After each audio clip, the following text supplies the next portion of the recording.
अस्सलाम वालेकुम वरहमतुल्लाहि वबरकातुहू। एक औरत ने हिरनी का गोश्त पकाया, लेकिन अपने बच्चों को उसका नाम नहीं बताया कि ये किसका गोश्त है, और इशारा देते हुए बोली, ये वो है जो तुम्हारे पापा मुझे प्यार से बुलाते हैं। अचानक एक बच्चा ज़ोर से चिल्लाया कि ओए ना खाना, खोती पकी है खोती।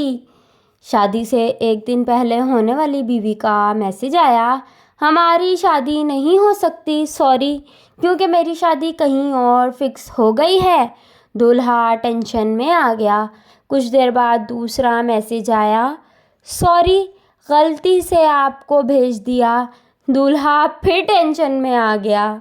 उस्ताद किसी अजीम इंसान ने कहा था कि एक ही दुश्मन से बार बार जंग नहीं लड़नी चाहिए, वरना आप उसे तमाम जंगी दाव पेच सिखा देंगे। जैसा कि मियाँ बीवी के रिश्ते में भी यही होता है। दोनों जंगजू ज़िंदगी भर लड़ते लड़ते एक दूसरे के वारों से इतने मुतारिफ हो जाते हैं कि ज़िंदगी भर जंग जारी रहती है। शागिर्द तो फिर क्या करना चाहिए? उस्ताद, दुश्मन बदलते रहना चाहिए। फ्रेंड्स, स्टोरी अच्छी लगे तो चैनल को सब्सक्राइब करें। अल्लाह हाफिज़।